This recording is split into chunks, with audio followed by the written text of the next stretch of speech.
आज आप लोग इंटरनेट पे, सोशल मीडिया पे एप्स्टीन फाइल्स नाम सुन सुन के पक गए होंगे। और आपकी क्यूरियोसिटी बिल्कुल सही है, क्योंकि बहुत सारे लोगों को बेसिक नहीं पता कि आखिर ये अचानक से क्यों इस तरह से छा गया। मैं आपको पूरी आज स्टोरी बताता हूँ, स्टार्टिंग टू एंड। देखो, कहानी की शुरुआत 1980s से अमेरिका में हुई। एप्स्टीन एक नॉर्मल सा आदमी था, जो एक टीचर था। कोई खास बैकग्राउंड नहीं था, कोई बड़ा बिजनेस नहीं था। फिर अचानक क्या हुआ एक दिन कि धीरे धीरे वो ऐसे लोगों के बीच दिखने लगता है जहां एंट्री सिर्फ खाली पैसे से नहीं हो सकती, बल्कि बहुत ज़बरदस्त पावर भी होनी चाहिए। ये समझिए, उसके पास हर फैसिलिटी नज़र आने लगी। Private jets, close door meetings, world के टॉप बिजनेसमैन और पॉलिटिशियंस तक उसकी पहुंच हो गई। लोग पूछते थे, ये आदमी इतने ऊपर कैसे पहुंचता जा रहा है। ये मिस्ट्री उस वक्त खुली जब कुछ बच्चियां आगे आकर बोलती हैं कि हमें पैसे का लालच देकर हमसे मसाज कराने के बहाने हमारा शोषण किया है। और उन्होंने बोला कि हम अकेली नहीं थी। यानी उनका कहने का मतलब था कि इसमें बहुत सारे लोग शामिल हैं। ये क्राइम एक आदमी ने नहीं किया है। बेसिकली ये एक पूरा सेटअप था।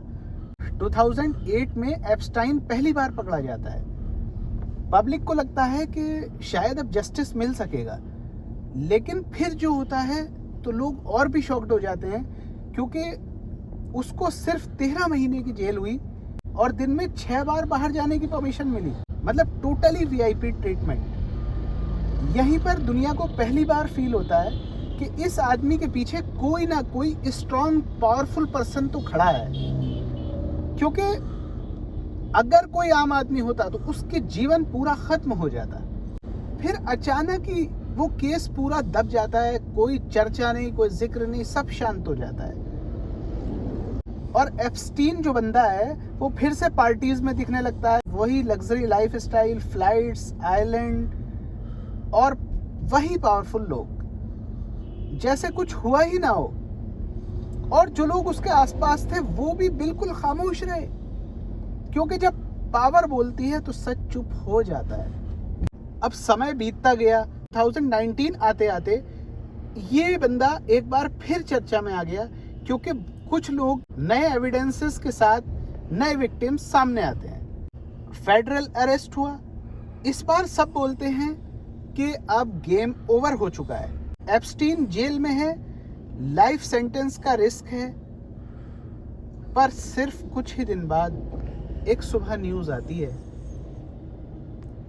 जेफरी एप्स्टीन जेल में डेड मिला है। ऑफिशियल रीजन बताया गया सुसाइड है। लेकिन उस रात को जब खंगाला गया तो पता चला कि गार्ड्स ड्यूटी पर ही नहीं थे, कैमरास काम नहीं कर रहे थे, प्रोटोकॉल टोटली फेल। एक साथ इतनी गलतियां हो ही नहीं सकती। It's not possible. यहीं से ये कहानी एक नया मोड़ लेती है और ये क्राइम सिर्फ एक क्राइम ना होकर बल्कि एक मिस्ट्री बन जाता है। अब कहानी का सबसे इंपॉर्टेंट हिस्सा आता है। एप्स्टीन तो मर गया, पर सवाल जिंदा रह गए। विक्टिम्स पूछती हैं सिर्फ वही क्यों जो उसके साथ थे, उनका क्या। कोर्ट्स के पास हजारों डॉक्यूमेंट थे, स्टेटमेंट्स, जो कि आपने सुना ही होगा, करीबन 30 लाख पेजेस की फाइल है। Emails, contact list, flight logs, ये सब कोर्ट के पास सील्ड थे, मतलब पब्लिक नहीं देख सकती थी। तो एप्स्टाइन फाइल्स का मतलब वो सारे डॉक्यूमेंट्स जो सिस्टम ने सालों तक बंद करके रखे थे। कोर्ट्स ने धीरे धीरे कहा अब कुछ चीजें पब्लिक होनी चाहिए, क्योंकि एप्स्टाइन तो मर चुका है, ट्रायल पॉसिबल नहीं था, पब्लिक प्रेशर बहुत ज्यादा हो गया था। इसलिए फाइल्स अनसील्ड होनी शुरू हुई और यहाँ से ये हंगामा शुरू होता है, जो पिछले कुछ दिनों से आप सोशल मीडिया पे बहुत ज्यादा सुन के अपनी एनर्जी वेस्ट कर चुके होंगे। फाइल्स में बड़े बड़े नाम आते हैं, पावरफुल लोगों का नाम, इन्फ्लुएंशियल लोगों का नाम। मीडिया शोर मचा देता है, सोशल मीडिया ब्लास्ट हो जाता है। पर एक बात याद रखो, नाम आना गिल्टी होना नहीं होता।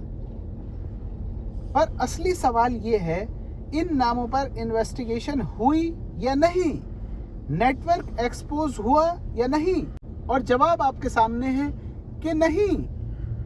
सबसे बड़ी मिस्ट्री आज भी वही है, फाइल्स पूरी नहीं आई, सिर्फ सेलेक्टेड हिस्सा आया, थोड़ा थोड़ा और बहुत कंट्रोल्ड हिस्सा ही पब्लिक किया गया ताकि सच दिखे तो, लेकिन फिर भी बहुत कुछ बिलर्ड ही रहे। ये लोग कहते हैं कि एप्स्टाइन फाइल सच नहीं, सच का ट्रेलर है। आज ये मुद्दा मेन चर्चा में क्यों है? क्योंकि लोग समझ गए हैं कि ये केस सिर्फ सेक्सुअल क्राइम का नहीं था, ये प्रूफ था कि जब पावर ज्यादा हो तो जस्टिस स्लो हो जाता है, और जब सच डेंजरस हो तो उसे धीरे धीरे ही बाहर लाया जाता है। आपको क्या लगता है कि अगर ये पूरी फाइल एक साथ सामने आ जाए ना, तो पूरी दुनिया में गदर मच जाए? एप्स्टाइन तो मर गया, पर जो सिस्टम उसके साथ था वो आज भी कहीं ना कहीं जिंदा है।